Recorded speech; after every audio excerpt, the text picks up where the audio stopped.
hearing today comes on the heels of an announcement by the White House that it would limit transfers of military-style equipment to police. This all coincides with the 1-month anniversary of the death of Freddie Gray. He's the 25-year-old who died from injuries received while in police custody. Mass protests followed that incident. CCTV's Roy Ruttenberg reports from where it all happened in Baltimore, Maryland. The streets of Baltimore are now calm. Police run regular patrols in regular cop cars. It's in sharp contrast to West Baltimore just 1 month ago. Angry protesters confronted by police using military-style tactics and military-grade equipment. For many Americans, the Baltimore crackdown mirrored the one in Ferguson, Missouri just months earlier. Military Humvees on the ground, military helicopters in the sky. The response in both cities was criticized as heavy-handed and as proof that America's police forces have been militarized. The U.S. president this week vowed to change that. Barack Obama promised to get equipment made for the battlefield out of police hands. But how did it get there in the first place? Most is excess from the Pentagon, transferred to police to help protect them under federal government schemes dating back to the 1980s.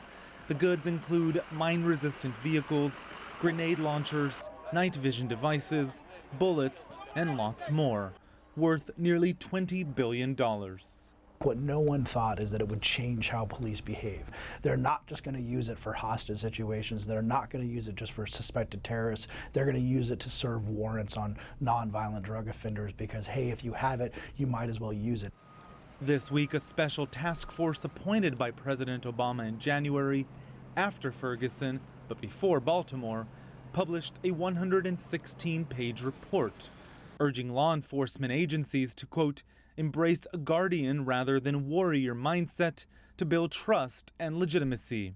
It recommended that police not be allowed to acquire tracked armored vehicles, the highest caliber firearms and ammunition, and grenade launchers.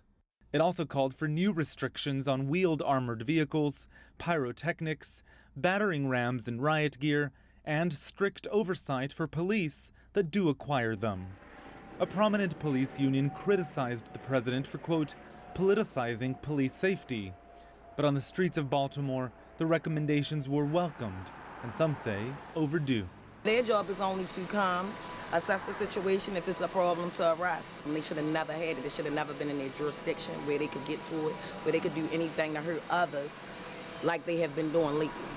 Critics say President Obama's measures go a long way to ensure that police don't acquire any new military-style gear that they arguably shouldn't have in the first place. But they don't do anything to deal with the goods police already have in their possession, and that, they say, will remain a problem. Roy Ruttenberg, CCTV in Baltimore, Maryland.